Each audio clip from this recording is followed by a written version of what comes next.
Hola, ¿qué tal? ¿Cómo están? Bienvenidos a este canal.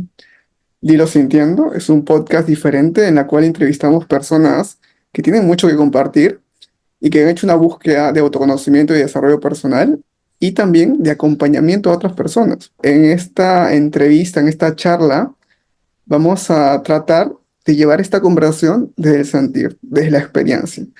Menos razón, más sentir, más vivencia. Y el entrevistado de hoy es una persona que a mí, yo lo vengo siguiendo hace muchos años, incluso antes de hacer terapia gestal.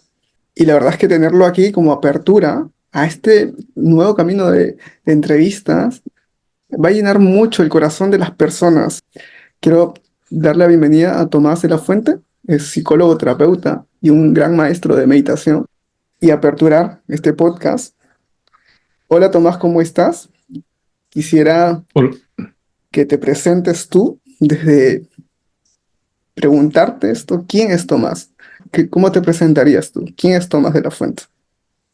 Ya, gracias Darwin, muchas gracias, qué bonita presentación y me siento muy honrado de ser tu primer entrevistado en tu programa por los motivos que diste. Así que eso te agradezco un montón. Em, ¿Quién soy yo como terapeuta? Bueno, yo Como, diría no que tanto como terapeuta, sino quién es Tomás en sí. Si por ahí hay una historia donde hay una persona que muere, ¿no? Y se va al cielo, y en el cielo está la puerta de San Pedro, ¿no? Y San Pedro le pregunta, dice, ¿quién eres? Y la persona dice, soy, no sé, Darwin García. Y no te he preguntado tu nombre, te he preguntado quién eres, ¿no? Ah, soy psicólogo, terapeuta.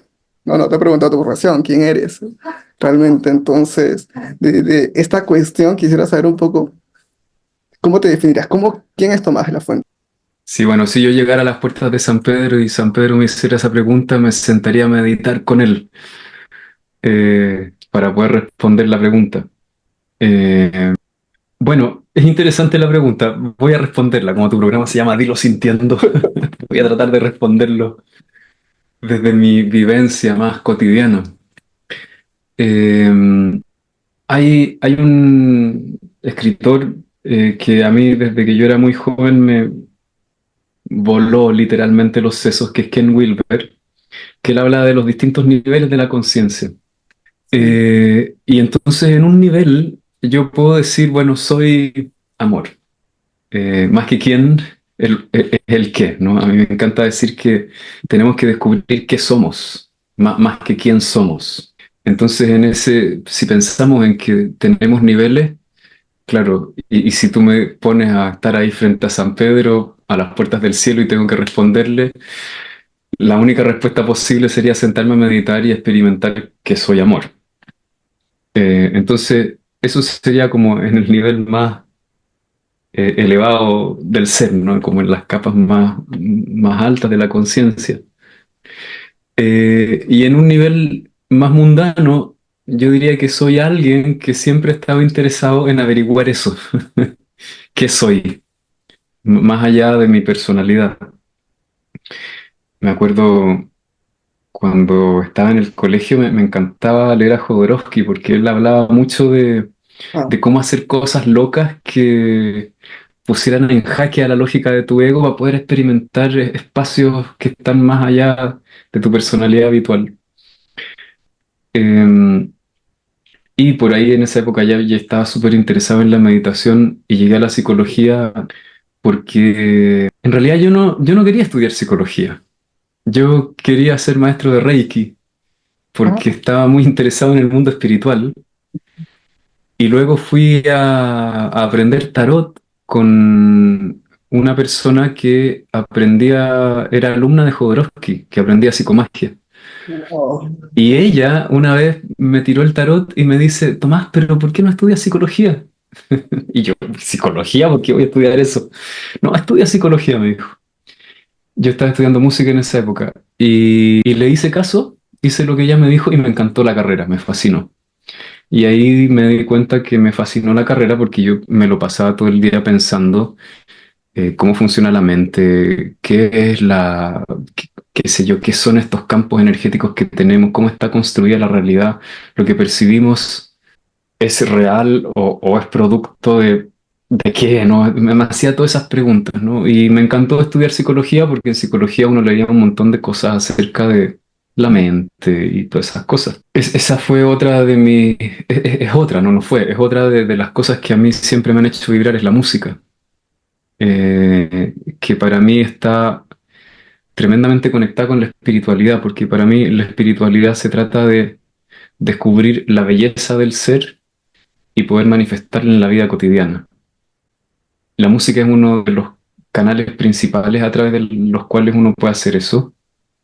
Entonces, si yo dijera quién soy en términos de cuál es mi propósito o mi vocación o mi camino, diría, soy alguien que quiere traer la belleza del espíritu a la tierra. Y me he dedicado a ayudar a la gente a hacer eso. No sé si porque quería ayudar tanto, tengo mis dudas al respecto, pero sí porque me apasiona la posibilidad de que los seres humanos podamos descubrir aspectos más profundos de la conciencia que nos abren a la belleza, porque la belleza está conectada, como decía Platón, con la bondad y con Mm. la verdad. Son tres cosas que no puede ir una sin la otra. Entonces me considero más como un buscador espiritual que un terapeuta. Y diría que ser terapeuta ha sido uno de los canales para poder darle un lugar a mi búsqueda espiritual y además vivir de eso. Me siento satisfecho con... Bueno, y en un nivel más mundano todavía, que ya no es el propósito de vida, mi personalidad, bueno, soy alguien como todo el mundo, que un Exacto. día anda perdido en la existencia y al otro día se encuentra, y me pierdo para volver a encontrarme constantemente. Y eso es parte de lo que me permite también ayudar a los otros. Perderme y encontrarme todos los días como todo el mundo me ayuda a entender lo que nos pasa a todos, ¿no? Cómo nos atrapamos en el sufrimiento y nos perdemos en nuestros propios infiernos y luego cómo podemos volver al ser, ¿no? Muchas cosas de lo que comentas es algo que a mí me resuena mucho. Sin embargo, voy a darte esta pregunta que me viene es, ¿cómo fue la infancia de Tomás? Porque hablamos de lo que ahora es Tomás y la búsqueda que hizo, ¿no? Pero muchas veces las cosas que hacemos de grandes porque hay una necesidad de infancia. Eso, cuéntanos un poquito cómo fue la infancia de Tomás. Algo que... ¿Qué podría contar de mi infancia relacionado con esto? Bueno, creo que como a muchos terapeutas les pasa, yo viví sintiendo que tenía que salvar a mi mamá, básicamente. Eh, Mi percepción de niño era que las cosas eran muy difíciles para ella y en algún momento son cosas que he ido viendo en mi propia terapia con mi terapeuta. Fui entendiendo que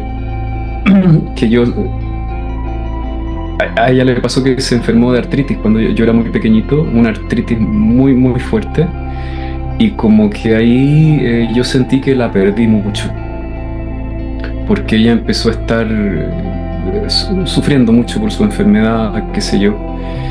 Y ahí yo siento que dije, bueno, no, parece que no importa mucho lo que a mí me pase, que es lo que nos pasa a los niños cuando no tenemos tanta disponibilidad de nuestra mamá. Y entonces el asunto es que tengo que ser un buen niño Mm. para que ella esté mejor. Eh, entonces, evidentemente, eso es algo que ha marcado mi existencia y que me ha hecho elegir un trabajo como el mío, ¿no? Que es como, a veces he pasado por momentos un poco mesiánicos, ¿verdad? En donde quisiera salvar al mundo.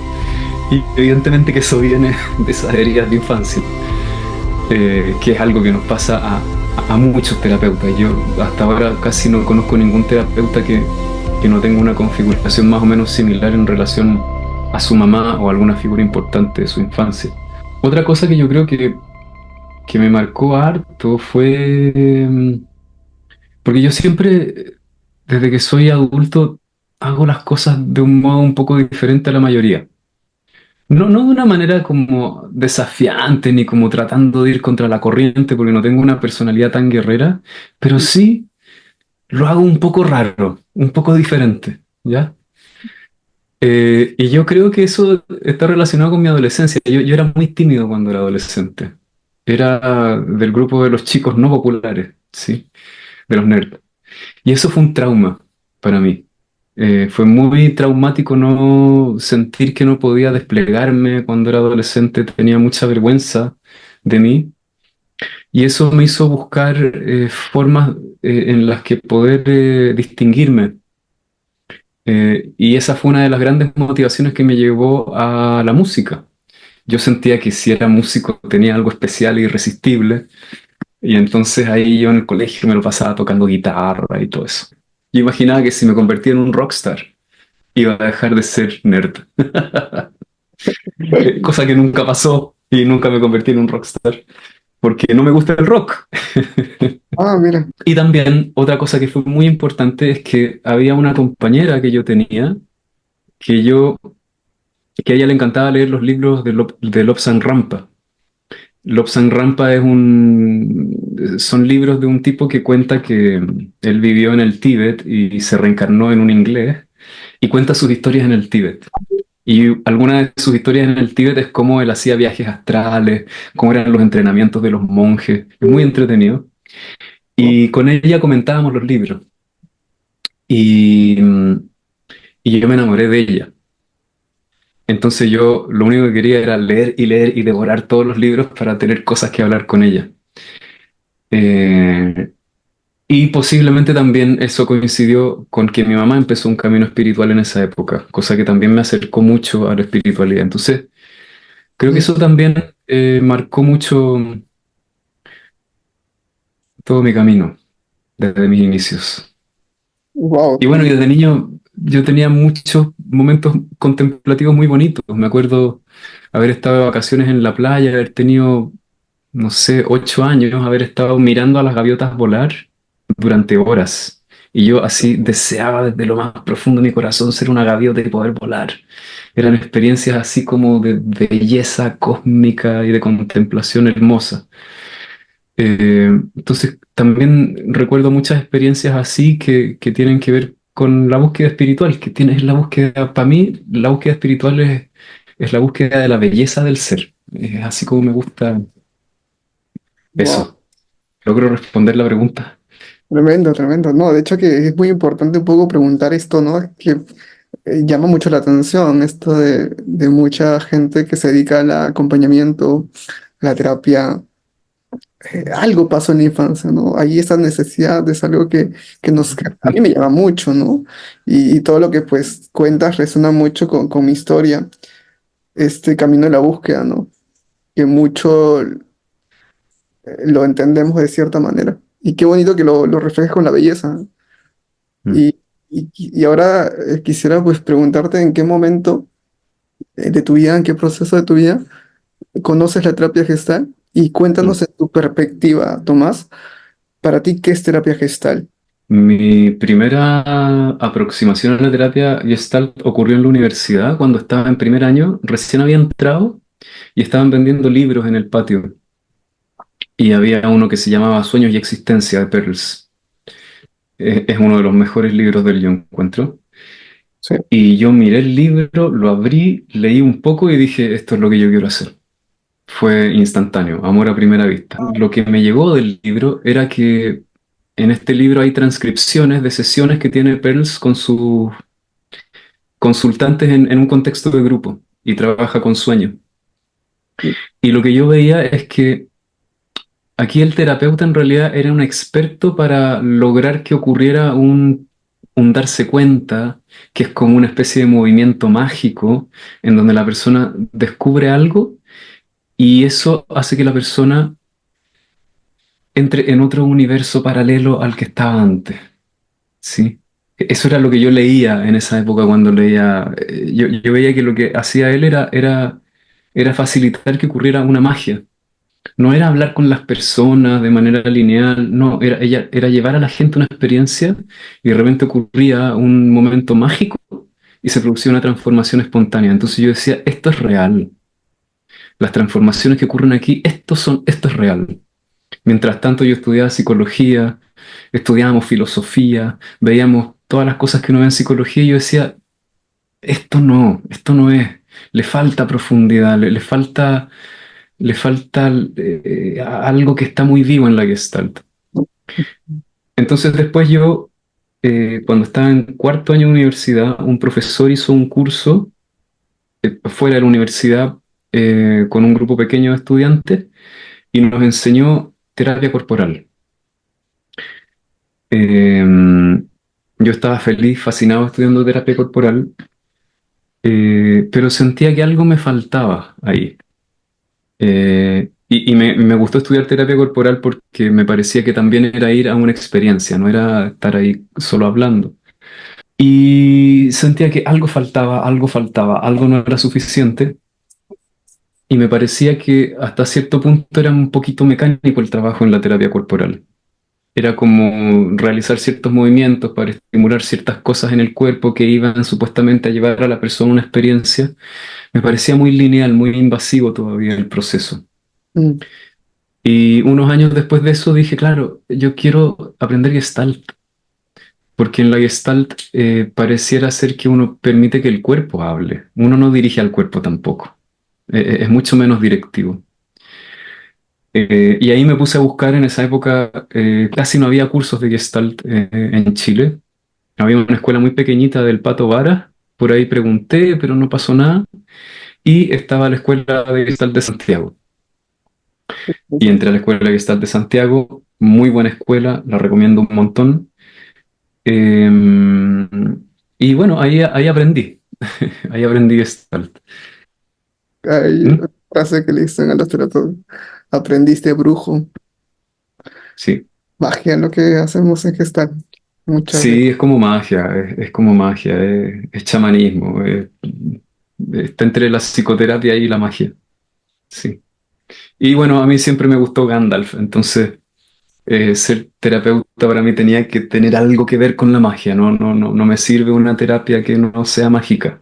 Por eso yo respeto mucho a la ciencia, pero hace rato que dije, yo no voy a ser científico, yo voy a ser mago. Y Mm. esta gestal que tú haces, em, has combinado mucho la meditación, esta búsqueda también que has hecho. Y lo reconozco mucho porque realmente pues a mí me ha tocado mucho este tema. Yo comencé a hacer una búsqueda y yo ya te había visto en una tarea de la universidad donde me mandaron a buscar sobre qué es la psicología gestal y en YouTube me llevó a tus videos, a los primeros videos que hacías. Mm. Y me acuerdo que había algo que yo no entendía nada, pero me quedé escuchando. Y eso es algo que resuena mucho. O sea, y sin embargo, había algo que a mí me llamó mucho la atención en tu trabajo.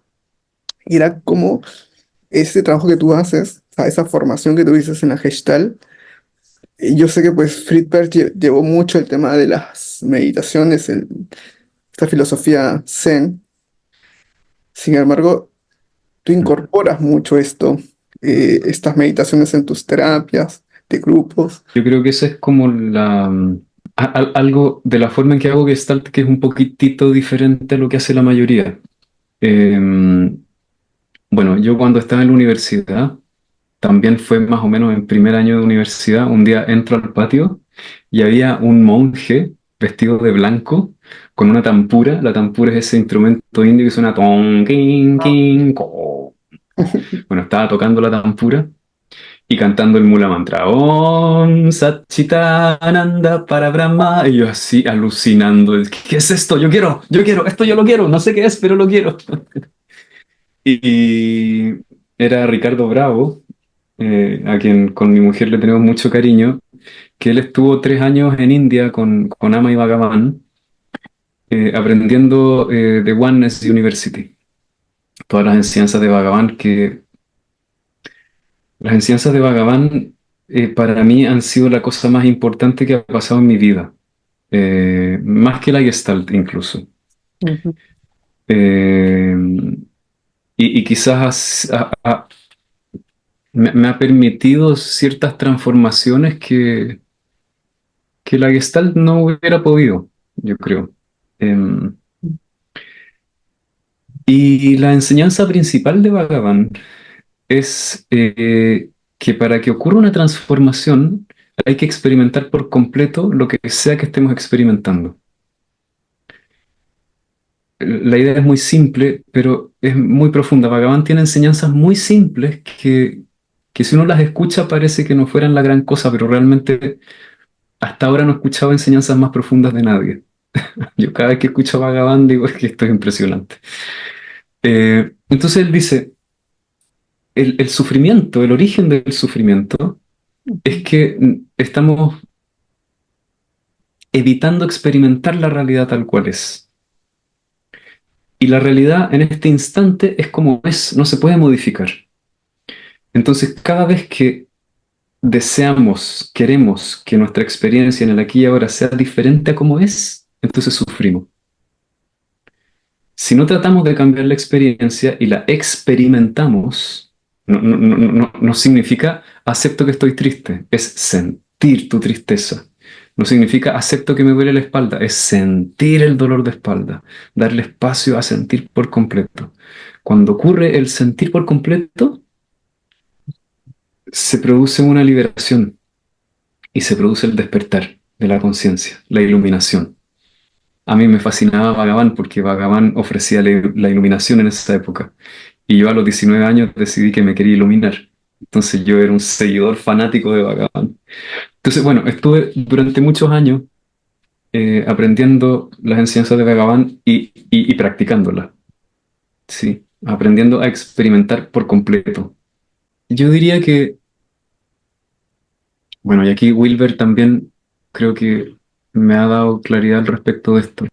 Podríamos decir que la terapia Gestalt, cuando trabaja a nivel psicológico, imaginemos que el ser humano está construido por distintos niveles de conciencia, ¿ya? Entonces, el nivel psicológico es todo el rollo mental, nuestros traumas, nuestras memorias, nuestra personalidad, la división que hay entre la máscara y la sombra, todas esas cosas para mí caen dentro de mente, ¿ya? Y ese es un nivel que tenemos. Pero tenemos otro nivel, otro dominio de ser, que es el espiritual. Eh, y lo que dice Ken Wilber es que para cada nivel necesitamos distintas herramientas si queremos trabajar con esos niveles, ¿ya? Entonces, si queremos trabajar con las sombras, si queremos trabajar nuestros traumas y todas esas cosas, necesitamos herramientas psicoterapéuticas, porque la psicoterapia está hecha para trabajar eso. Es el dominio de la psicoterapia. Pero si queremos trabajar a nivel espiritual, necesitamos otras herramientas. La psicoterapia jamás nos va a llevar a tener experiencias espirituales, a lo mejor de vez en cuando, ¿sí? Entonces todo el trabajo que yo hacía con Bhagavan es un trabajo espiritual, en ese dominio. Y todo el trabajo que hacemos en psicoterapia es un trabajo psicológico. Por supuesto que cuando trabajamos ambas cosas, los dos trabajos se potencian, ¿sí? Tremendo. Eh, entonces lo que le pasa a la mayoría de los terapeutas es que, no sé si a la mayoría, pero a muchos terapeutas, es que no conocen el dominio de lo espiritual, ¿sí? Porque para entrar en esas comprensiones más profundas hay que meterse, hay que entrar ahí, pues. O sea, yo terminé viajando a la India para poder estar ahí más cerca de Bhagavan, ¿no? Y comprender ciertas cosas muy sutiles de la conciencia es difícil. Entonces, cuando entendemos estas enseñanzas espirituales tan profundas que tienen que ver con el despertar y la liberación de la mente, entendemos una cosa que es impresionante. Realmente para dejar de sufrir, lo único que hay que hacer es no hacer nada, ¿ya? Cosa que eh, para la psicología, para el dominio de la psicología, es como una herejía, porque la psicología dice, hay que fortalecer el yo, hay que desarrollar habilidades, hay que hacer esto, hay que hacer lo otro, y eso también es correcto, porque es de otro dominio. Pero muchas veces cuando no sabemos que están estas verdades espirituales más profundas, hacemos una psicoterapia que no las incluye. Y para poder entender estas verdades espirituales más profundas, de verdad, tienes que meterte, te tienes que meter ahí varios días a meditar y meterte en eso y no todos lo hacen. Bueno, como para mí lo más importante toda la vida ha sido la iluminación y no la psicoterapia, eh, finalmente la terapia Gestalt que yo hago es como inseparable de esas comprensiones más profundas. Entonces, en un nivel, claro, yo trabajo con la gente, la máscara, la sombra, el trauma que aparece por ahí, qué sé yo, sus proyecciones, sus introyectos, sus retroflexiones y podemos trabajar todas esas cosas. Pero otras veces no hago eso. Otras veces le digo a la persona, date cuenta y no hagas nada más que darte cuenta. Y sigue Escucha, dándote cuenta, y sigue dándote cuenta, y sigue dándote cuenta, y la voy guiando, hasta que se produce como esta desidentificación con todos los contenidos, con las sensaciones, con los pensamientos, con las imágenes, con la personalidad, y entramos en un espacio, ¿cómo te explico? Es puro amor, pura paz, y ahí uno dice es como esta personalidad que se enrolla tanto, si no era nada, ¿no? Es como... Entonces yo creo que a lo mejor es eso lo que tú has percibido de mi trabajo, que hay algo ahí, hay un elemento que en realidad no es gestáltico. O sea, es gestáltico. Claudio Naranjo dice, la terapia gestalt es una terapia transpersonal y yo estoy completamente de acuerdo con él porque estamos trabajando con la conciencia. Solo que la mayoría de los terapeutas gestálticos no lo llevan al extremo que yo lo llevo, ¿no? Que el darse cuenta en sí mismo, la conciencia es amor. Entonces, no se trata que uno tiene que, ¿cómo decirlo? Darse cuenta para que pase algo, darse cuenta para sanar un trauma, darse cuenta para ordenar sus emociones. Es que cuando te das cuenta que tú eres el darse cuenta, te empiezas a dar cuenta que tú eres amor y eso empieza a cambiar todo lo que pasa en los niveles inferiores también. Y cuando tenemos la herramienta de la psicoterapia y del dominio espiritual y podemos usar las dos juntas, es una magia tan bella, ¿no? Y como a mí me gusta ser mago, es la forma en la que me gusta trabajar. Que sea una magia, es que realmente la conciencia es mágica. cuando hablas de esto, sí, pues no, la verdad es que Claudio también ha todo un camino espiritual. Él viajó a la selva amazónica y trajo la ayahuasca. Y ahí tiene en su libro de ayahuasca, él dice que él fue el primero en traer la ayahuasca al mundo occidental, pero a lo mejor no fue el primero. Algunos lo acusan de ser un poco soberbio. Soberbio, ¿no? Eh, pero el hecho es que sí, fue un pionero, sin duda alguna, en lo de la ayahuasca y conoció a Fritz Perls porque Perls fue a un taller que le estaba dando sobre ayahuasca. Y entonces Perls entró al curso, Perls con su actitud así maldita, desafiante, estropeándole la charla a Naranjo, pero Naranjo le llamó tanto la atención Perls que después fue a aprender de él y se convirtió en terapeuta gestáltico. Wow, Entonces, en realidad, Claudia Naranjo venía de antes haciendo un trabajo espiritual. espiritual, que es una búsqueda Sí, también, ¿no? sí. Tremendo. No, y Friedberg alejado mucho de la espiritualidad, ¿no? O sea, un hombre de psicoterapia, ¿no? Un hombre muy, muy de aquí, ¿no? Sí, totalmente. Él era muy de la psicoterapia, fue psicoanalista, del psicoanálisis llegó a la Gestalt y el último tiempo andaba tomando LSD y ya teniendo experiencias más transpersonales. Tomás, cuéntanos un poco cómo te encuentras tú, cómo te sientes ahora de todo este trabajo, de esta búsqueda, en qué estás, qué proyectos tienes ahora, cómo has Sí, notado tu abundancia ahora, cómo nos puedes compartir un poquito qué es lo que ha hecho Tomás de diferente, que mucha gente toma este camino que a veces no tienen los recursos, no tienen los resultados y luego pues terminan haciendo otras cosas y no buscando su sueño. El sueño que quizás es acompañar procesos a otras personas, tanto en psicología, en terapia, en coaching. ¿Qué nos puedes compartir de tu experiencia? ya, me encanta tu pregunta porque mientras me la estás haciendo me estoy dando cuenta de algo. Sí, yo diría que las cosas más abundantes que he logrado hacer en realidad no han sido mérito mío, sino que han sido mérito del trabajo espiritual que he hecho y más bien de, ¿cómo decirlo?, la conciencia entrando en mi mente, en mi cuerpo y en mi corazón. Y eso se ha reflejado. Eh, y se ha ido viendo reflejado cada vez en más abundancia en términos materiales, más felicidad en mi vida, etcétera. Lo digo porque cuando yo suelto mi práctica espiritual es como que siento que perdiera un superpoder, ¿sí? Si me lo paso mucho tiempo procrastinando y no hago mi práctica, no medito, no hago todas esas cosas, como que me desconecto de algo y entonces me encuentro con una personalidad que tiene bastante talento para sufrir, te podría decir. Mi personalidad tiene una tendencia muy fuerte a tener miedo y culpa. Entonces, si no me mantengo haciendo algo que me conecte con algo que está más allá de mi personalidad, la verdad es que me empiezo a deteriorar fácilmente. Entonces, lo primero que diría es que hay una abundancia a la cual todos podemos acceder, pero que está más allá de nuestra personalidad. Y en este momento de mi vida siento que estoy dando un nuevo giro a mi trabajo. Hasta el año pasado yo te diría a lo que me dediqué principalmente como fuente de trabajo fue a hacer terapia y a enseñar a hacer terapia Gestalt.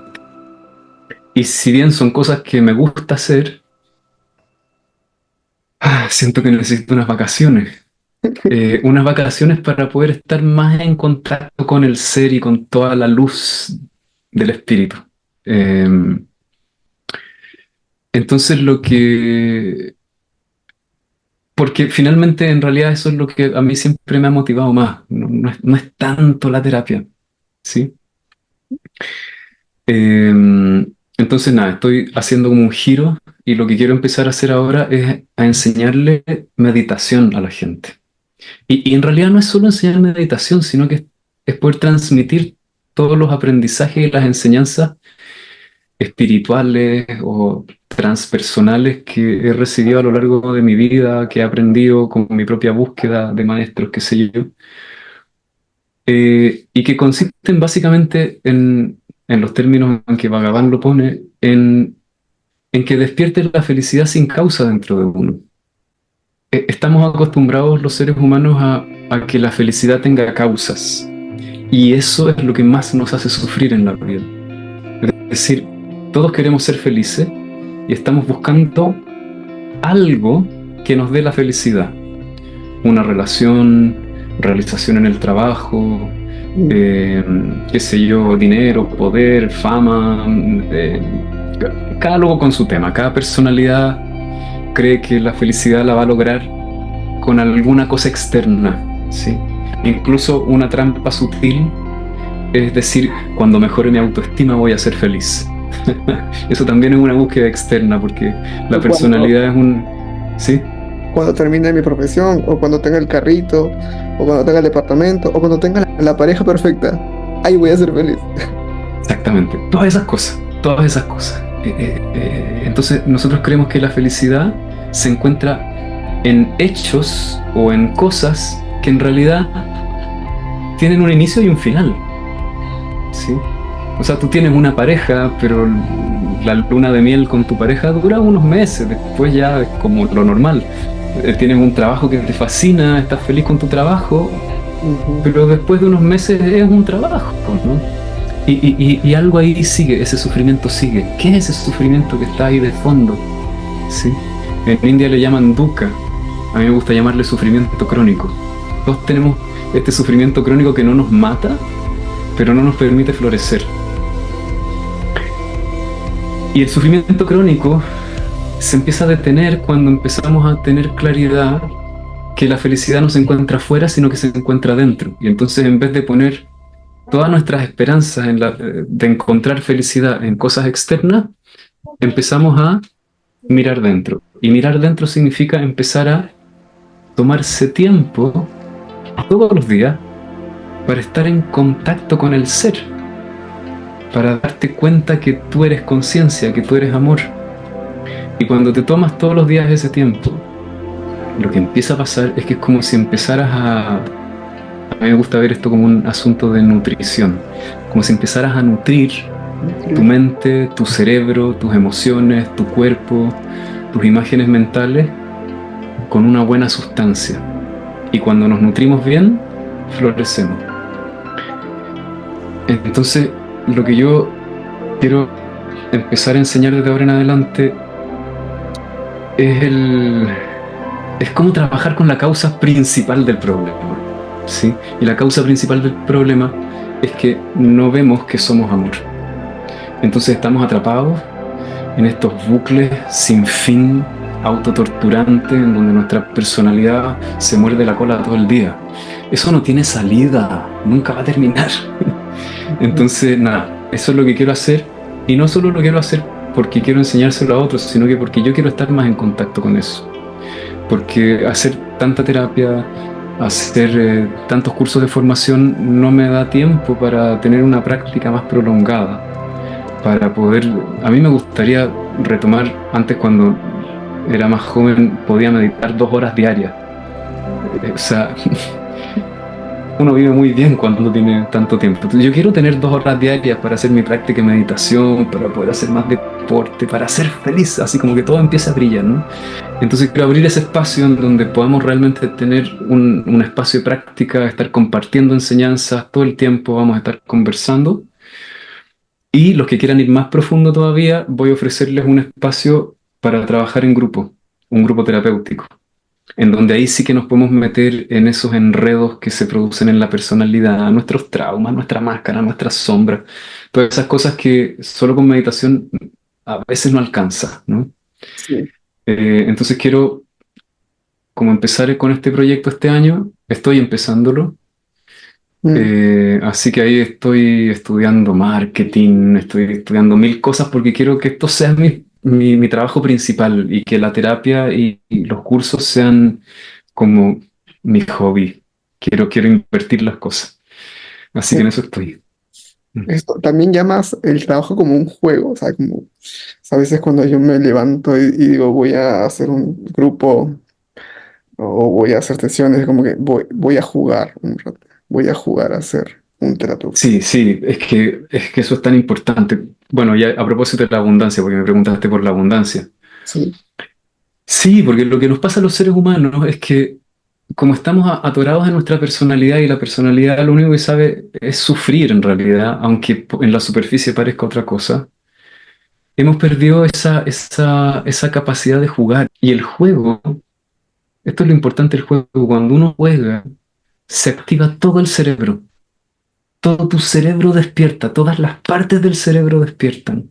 Entonces un ser humano jugando es un ser humano que está al máximo de su capacidad de crear, de disfrutar, de amar, de crecer, de expandirse. Es como, entonces necesitamos salir de este atrape de la personalidad para poder jugar en la vida. Y a eso es a lo que quiero ir. Cuando uno juega como una profesión, entonces eres muy abundante, porque estás lleno de ideas, lleno de creatividad, lleno de fuerza, lleno de motivación. Entonces, claro, a mí me pasó que me empecé a sentir aburrido con mi trabajo y dejó de sentirse como un juego. Entonces dije, bueno, voy a tener que inventar otro juego que me guste más por un tiempo largo.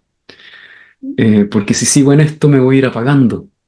Es muy peligroso aceptar, trabajar y vivir de una manera que no te enciende, porque Mm, nos deterioramos, ¿sí?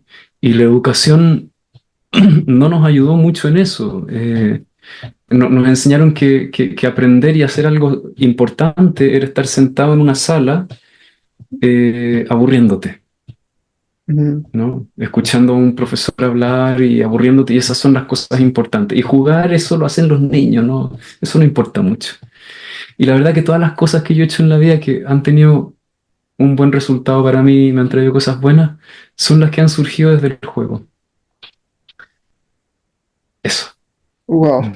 Sí, eso también que tú dices resuena mucho y hay mucha importancia, hay una forma de llevar tus cursos y mis cursos también y la gente que está aquí en esta parte de entregar esto, ¿no? De hacerlo desde el juego y nos encontramos con un sinfín de posibilidades, ¿no?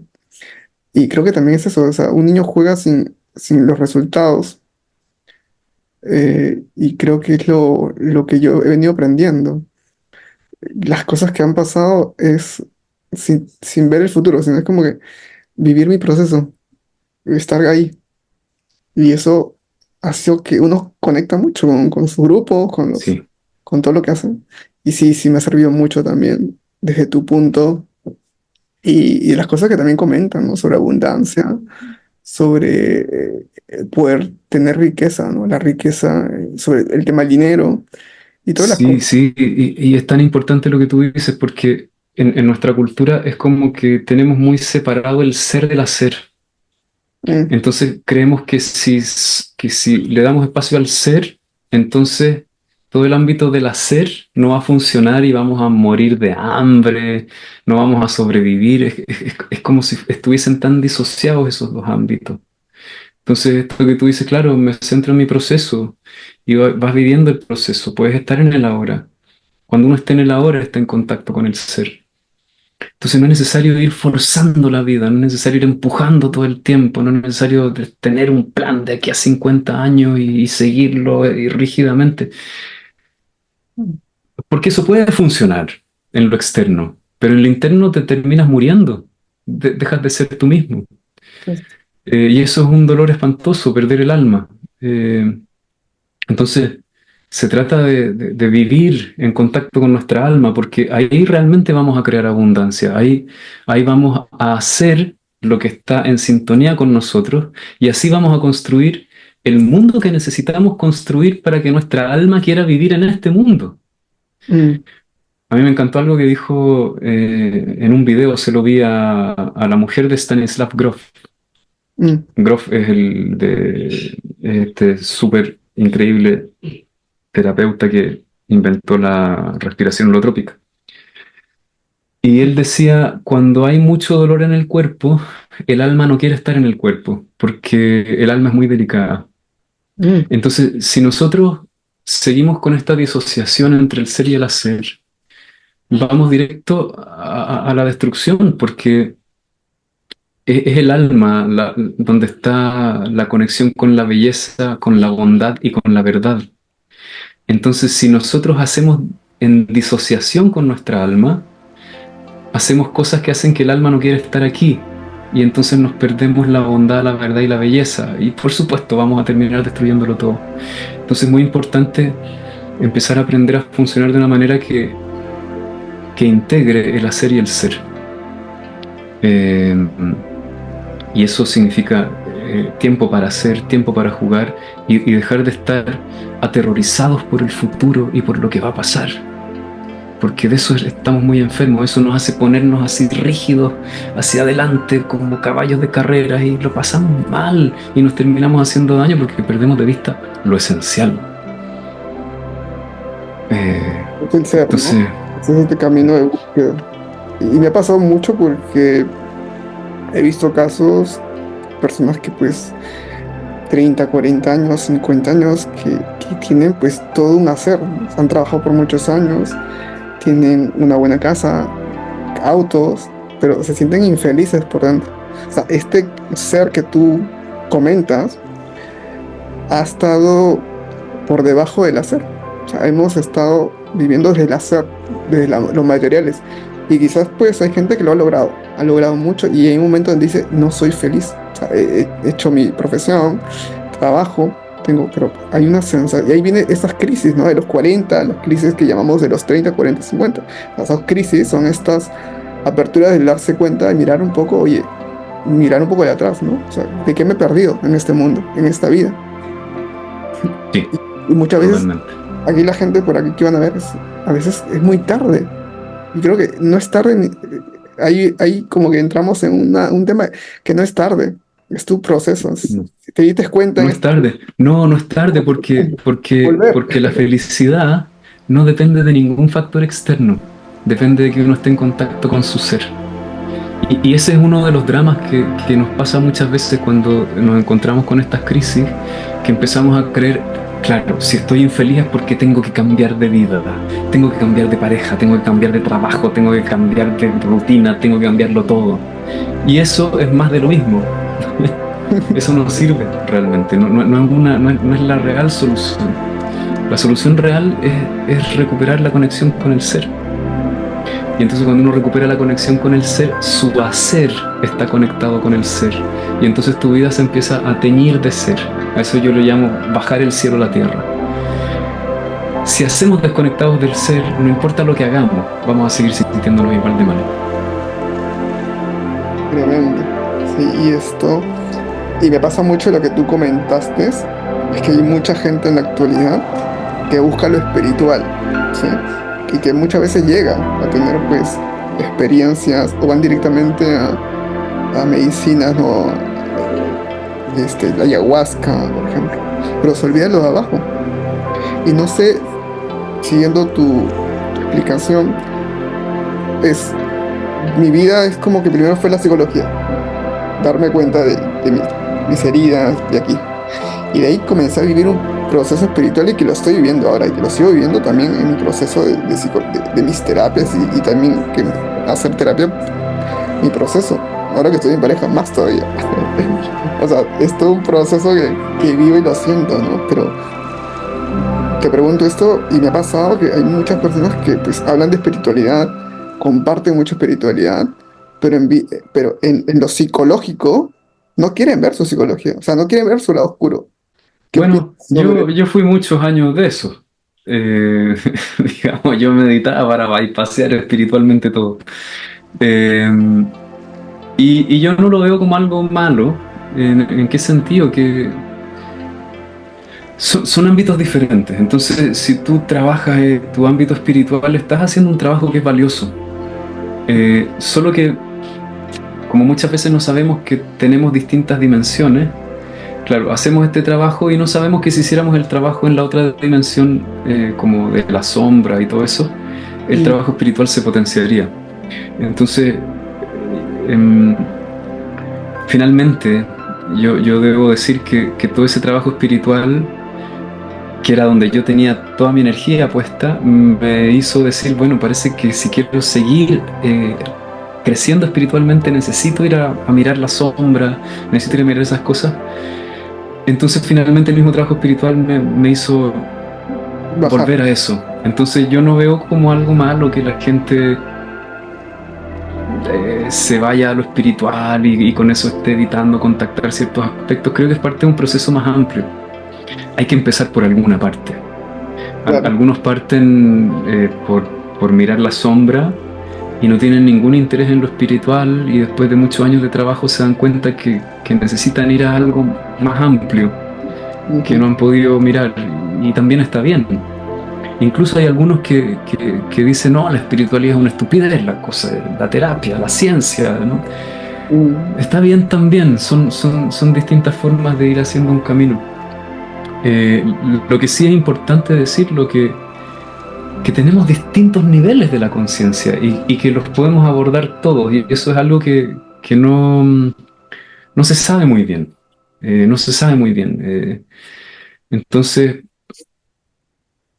yo justo ahora a mis alumnos de Gestalt les quiero compartir este modelo de Ken Wilber que habla de todos los niveles y vamos a hacer la práctica integral de Ken Wilber, que es la forma en que él sugiere hacer una práctica integral para que ningún nivel te quede afuera. Entonces él dice, a lo menos hay 4 ámbitos que necesitamos abordar para que una práctica sea integral y no se te queden partes afuera. El cuerpo físico, es ujú. decir, alimentar bien el cuerpo, ganar masa muscular, dormir bien, todo lo que sea mantener tu cuerpo lo más óptimo posible. Después está el trabajo con la sombra, que es lo que a los que vuelan en la espiritualidad no les gusta mucho mirar, porque es un poco incómodo. Sí, Eh, ¿Por qué es tan importante trabajar con la sombra? Porque cuando uno no integra su sombra, la sombra te está saboteando todo el rato. Entonces uno puede decir, yo quiero crear una vida hermosa y bella, pero la sombra no integrada te hace estar en un estado depresivo todo el día. O la sombra no integrada te hace hacer malos negocios. O la sombra no integrada te hace tener problemas con tu pareja. Entonces, cuando la sombra no está bien integrada, es como que tuviéramos una especie de vampiro energético que no nos permite abrir las alas para volar más alto. Entonces, es muy importante el trabajo con la sombra. El otro módulo es el trabajo con la mente, ampliar nuestras visiones, tener cada vez perspectivas más amplias, que integren más perspectivas, ¿no? Por ejemplo, entender que tenemos niveles, entender que esto es un proceso. Mientras más amplia es tu perspectiva, mejor. Entonces ahí podemos estudiar teorías que tengan una visión realmente integral del desarrollo del ser humano, de la existencia. Y ahí, bueno, Ken Wilber propone estudiar su teoría integral, que a mí me parece fantástico. Y por último, el espíritu. Hacer una práctica espiritual que te abra y te permita ver y estar en contacto con la realidad fundamental, que tú eres el ser y que no eres la mente ni el cuerpo ni las emociones, sino que eres el ser resplandeciente que estuvo en el inicio, que estará al final y siempre va a estar, a pesar de que todas las cosas estén cambiando, que ese es el ser transpersonal que está más allá de la forma. Entonces, si trabajamos estos 4 ámbitos, tenemos una práctica muy completa. Y por ahí Wilber sugiere otros más, que es trabajar la crianza, el trabajo, la sexualidad, la comunicación y otras que ahora no me acuerdo. Wow, entonces apuntadísimo estas cuatro caminos, que es el cuerpo físico, es el cuerpo que tenemos que cuidarlo, como que yo lo llamo siempre como el vehículo para llevar a nuestro destino. Hay que mantenerlo, que darle un combustible de buena calidad, alimentarlo con ejercicio, con deporte, con oxígeno también, respirarnos bien. Y El oxígeno es muy importante. sí, Sí. el segundo que eran las sombras, ¿no? Y estas sombras a mí me resuena mucho el tema de trabajar gestal, constelaciones, análisis transaccional, todo eso que nutre mucho, terapia de grupo, terapia personal, todo esto, familia, te va a incorporar, trabajar con tus sombras sin ninguna duda, ¿no? Este tema que también puede sonar un poco difícil, que es el tema que, el tercer tema, si no me equivoco, era trabajar. La mente, ampliar nuestra perspectiva así a nivel mental de las cosas. Eso. Ampliar, ampliar, ampliar. Y eso creo que se ve mucho en todos los ámbitos. O sea, la mente ahora está en todos los ámbitos.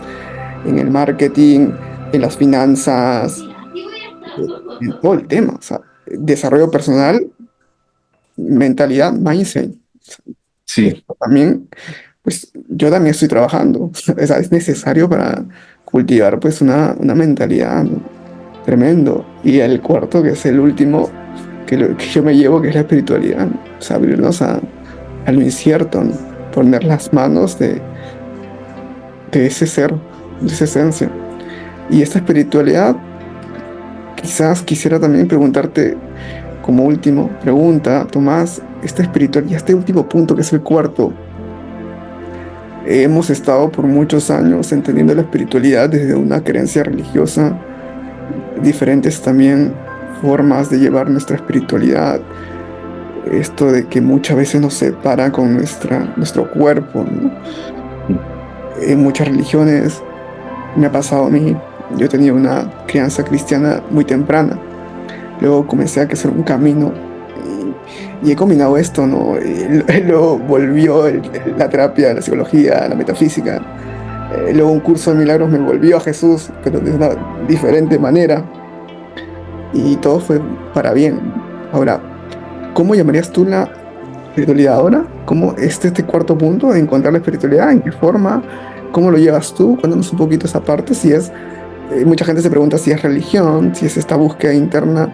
¿Cómo lo llevas? ¿Cómo lo explicarías tú, Tomás? sí, me encanta. Eh, las religiones son distintas formas de explicar e interpretar la experiencia espiritual. Entonces, todas las interpretaciones son correctas, pero son interpretaciones. Es decir, no son la última verdad. Porque la última verdad es la experiencia con el ser. Y la experiencia con el ser está más allá de todas las palabras. Entonces, la experiencia con el ser no le pertenece a ninguna religión, porque las religiones son lenguaje. ¿Sí? Ahora, todas las religiones, evidentemente, se han construido desde estados de conciencia tremendamente profundo. Las religiones no salieron, no se le ocurrieron a alguien de la nada. Fueron personas que realmente hicieron un camino potente y entonces dijeron, wow, he descubierto esto. Y después de que esos grandes sabios hubieran compartido su enseñanza, las personas las organizaron como religiones. Lo cual me parece muy bien porque es una forma de transmitir la enseñanza. Sí. Y obviamente, las personas que han formado las religiones no son los sabios iluminados, son personas como tú o como yo. Y posiblemente los sabios iluminados quizás no lo hubieran hecho mejor si hubiesen fundado una institución. Porque la habilidad de coordinar gente, de hacer una institución, de hacer las cosas que hay que hacer para transmitir institucionalmente algo, esas son habilidades que no cualquiera tiene. ¿Se entiende? Entonces, ¿qué es lo que quiero decir? Creo que tenemos que dejar de estar enojados con las religiones, porque el problema no son las religiones. El problema es que los seres humanos no estamos iluminados, que es distinto.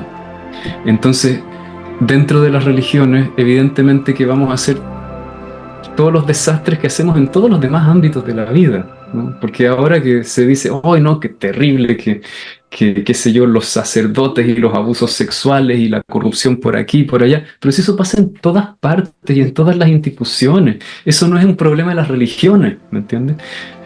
Las religiones, las instituciones religiosas son simplemente otro territorio como cualquier otro, en donde las personas pueden dar espacio a todas sus distorsiones. El problema no es la religión. Entonces, cuando uno empieza a separar eso, puede empezar a mirar, y esto tiene que ver con ampliar perspectivas, puede empezar a mirar todo lo valioso de las religiones. Porque eso es lo que nos pasa, que nos abanderamos en un equipo y decimos todo lo demás no es válido. Y a mí me gusta decir, todas las religiones tienen enseñanzas valiosísimas. Yo no he sabido de ninguna religión que no diga cosas que son tremendamente fundamentales e importantes a la hora de hacer el camino hacia el espíritu. Pero el camino hacia el espíritu no es de ninguna religión. Y a medida que vamos creciendo y vamos teniendo perspectivas más amplias, porque crecemos cognitivamente, porque nuestra perspectiva del mundo es cada vez más mundicéntrica y no etnocéntrica o nacionalista, ¿se entiende? Cuando empezamos a tener una visión más mundicéntrica, ya no nos sirve una religión, ¿se entiende? Entonces creo que uno de los grandes problemas de las religiones es cuando las religiones dicen yo tengo la razón y tú no. Bueno, necesitan crecer, necesitan ampliar su perspectiva, porque no es verdad que los otros no tienen la razón. Nadie es tan estúpido como para decir un 100% de estupideces, ¿sí? Entonces, todas las religiones tienen la razón. Pero cuando uno se empieza a volver más amplio, te empiezas a dar cuenta que cada religión es como un sistema terapéutico. Porque todas las religiones tienen una parte más profunda, que no es como la enseñanza dogmática. Tienen una enseñanza esotérica, en donde hay prácticas, en donde hay un camino. Y todas esas prácticas son impresionantes, son valiosísimas. Entonces, es igual que los sistemas terapéuticos. Uno no puede decir, a mí no me serviría una terapia psicoanalítica. Mentira, por supuesto que serviría, porque hay psicoanalistas buenísimos que hacen terapias maravillosas. Yo no podría decir, no me serviría una terapia cognitivo-conductual. Por supuesto que me podría servir. Yo jamás he estudiado terapia cognitivo-conductual. Seguro que si voy a una, me va a ayudar. Entonces yo no podría decir, el islamismo no me serviría, el sufismo no me serviría, el cristianismo no me serviría. Todas me servirían, por supuesto que sí. Si es que yo tengo una mentalidad más amplia que me permite entender que todas son puzzles de un mismo camino hacia el espíritu trascendente que está más allá de todas las formas, el espíritu resplandeciente que somos, antes de nacer y después de morir, y durante toda la vida hay algo que está ahí que no cambia. Ese es el ser. Y el ser es una cosa simple. Las religiones son como Babilonia, ¿no? Así miles de lenguajes que están tratando de decir, ahí está el ser, no, yo lo dije mejor, no, yo lo digo mejor, y después se terminan peleando. Pero todas tienen razón. Entonces mi sugerencia nutrámonos de todas, tomemos lo que nos sirve de cada una, porque todas tienen tesoros valiosísimos. Yo he aprendido del budismo, he aprendido de los Krishnas, he aprendido del cristianismo, eh, que son quizás las tres religiones que más he conocido, y la verdad es que les estoy agradecida a todas. O sea, a mí me encanta cantarle a Krishna. Yo de repente me pongo a tocar guitarra y estoy horas cantándole a Krishna, ¿sí? Ujú. Y después me pongo a cantarle a Buda, y después, qué sé yo, con mi mujer cantábamos en matrimonio música cristiana, y de repente con mi mujer cantamos y yo así soy el más cristiano en ese momento y le canto a Cristo y me derrito de amor. Ujú. ¿Por qué no los podemos disfrutar a todos? Claro, eso es tremendo y es una sabiduría tremenda, ¿no? Darse cuenta tremenda, ¿no? Incluso estar separados, ¿no? Juntarlo todo. Y yo creo que tengo la fe de que el regreso de Jesús, que muchas religiones creen, no es tanto así, ¿no? Sino es como que nosotros tenemos que unir todas las religiones en nuestro corazón. Como que Me encanta. yo tengo que, o sea, yo he hecho un camino también pero no sé, hay algo que nunca he hablado mal o he juzgado mal. Siempre he sacado lo mejor del cristianismo en mis primeras etapas y ahora la verdad es que pues he vuelto a ser católico. Y es porque lo siento, es porque pues me llama, ¿no?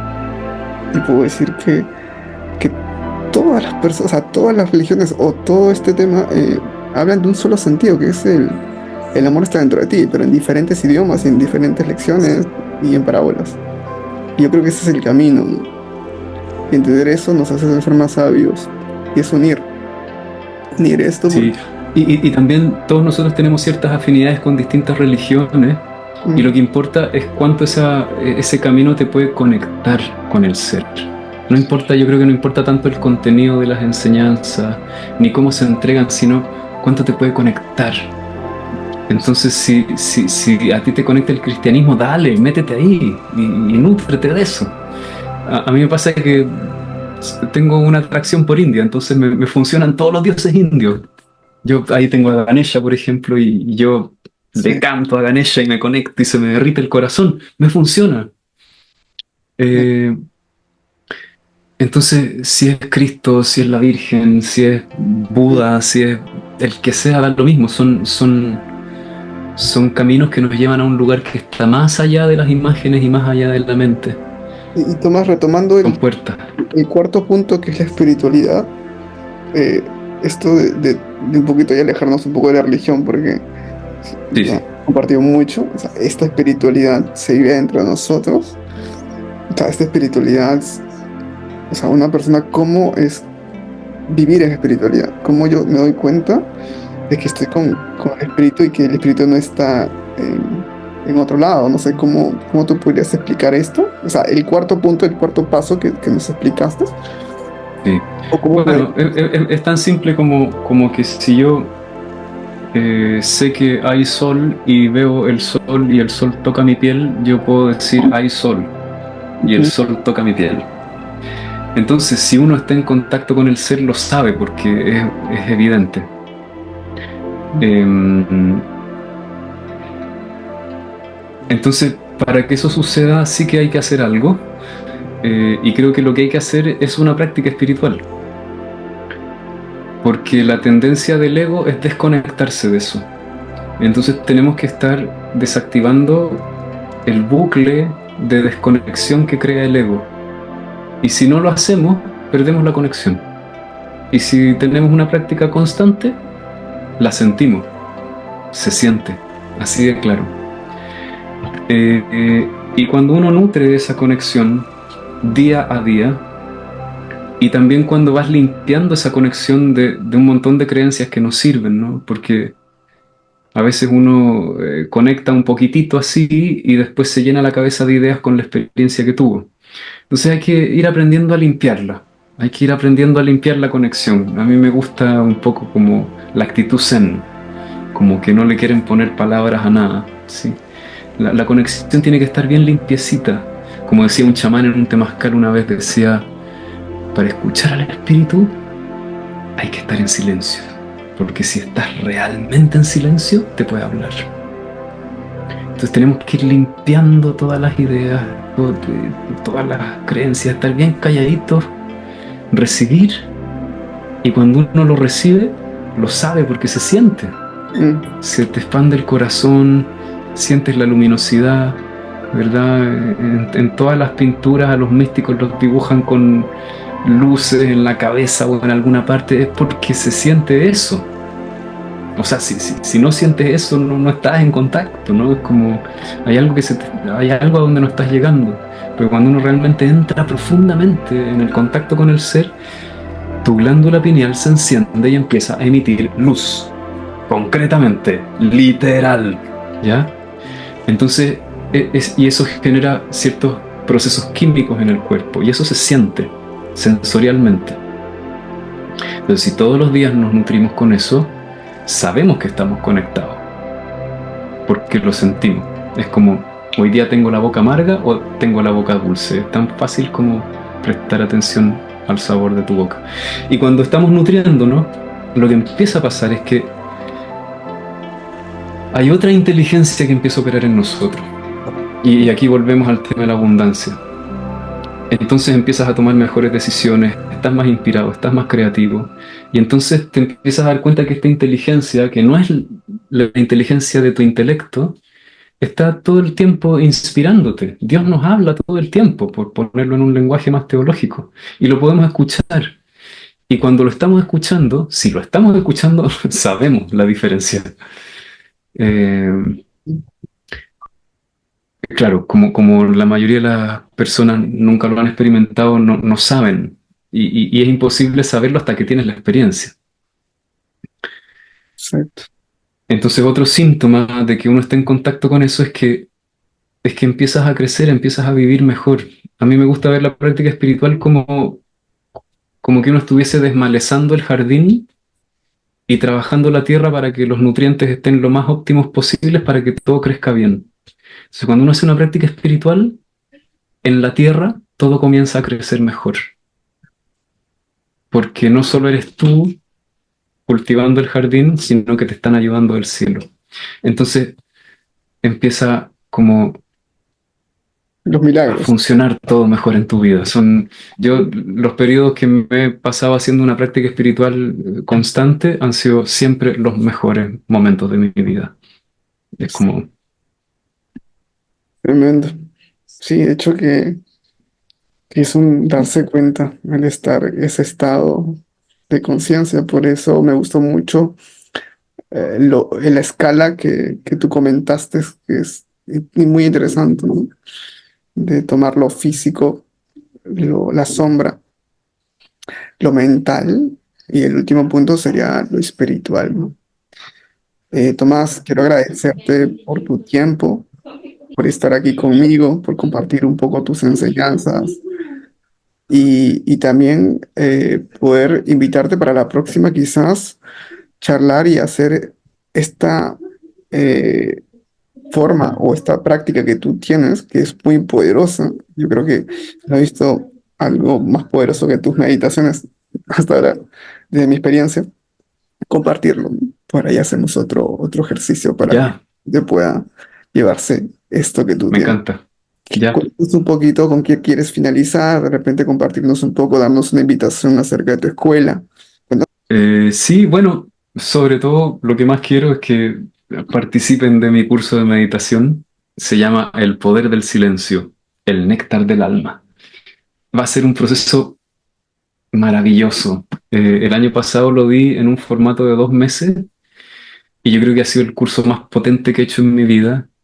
La gente compartió unos testimonios que yo no lo podía creer, así como nada, como estos meses he vivido mejor, he tomado mejores decisiones, necesitaba respuestas, las respuestas me llegaban, mejoré la relación con mis hijos, con mi papá, con mi pareja, así como de verdad fue como muy lindo, porque, muy lindo para mí, porque al fin entendí cómo lograr que la práctica espiritual se convierta concretamente en una mejora en tu vida cotidiana, porque eso es lo que importa, ¿no? Si hacemos práctica espiritual, lo que importa es que nuestra vida mejore, nuestras relaciones, nuestras decisiones, etcétera.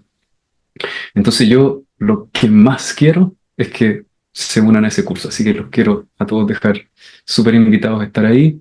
El curso comienza en junio, pero no tiene fin y no tiene inicio realmente. Entonces, uno puede estar un mes, 2 meses, 3 meses, un año, el tiempo que uno quiera.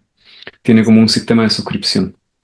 Excelente. Y podemos no tener el conocimiento de meditar. O sea, una persona que no ha meditado en su vida puede llevar ese curso Tomás y Por puede. supuesto, porque este curso es para aprender de cero y también para los que llevan tiempo meditando, también es un aporte porque yo integro como tres vertientes de la práctica meditativa que en general nunca andan juntas, ¿sí? Una es el Bhakti Yoga, que el Bhakti Yoga es como el más loco de todos porque es la práctica de la devoción y el amor a Dios. Vipassana, que los Vipassana son muy ateos, pero yo no puedo separarme en pedazos, yo no soy ateo. Entonces los junto, Vipassana con el Bhakti Yoga y también Shamatha, que es el centrar la atención en el presente. Entonces, lo que yo hago es como una mezcla de estas tres cosas. Entonces, para la gente que lleva tiempo meditando, también es un tremendo aporte porque te permite como experimentar diversos ámbitos de la conciencia que muchas veces no se practican juntos. Así que para los que no saben y para los que saben, va a ser una Tremendo, experiencia maravillosa. tremendo, tremendo. Ahí voy a estar por lo menos unos meses contigo, de todas maneras. Ya, buenísimo. Siempre buenísimo llevar sesiones de meditación contigo y el grupo también que se va conectando aquí. Gracias, nos vemos en un próximo encuentro. Aquí, dilo sintiendo.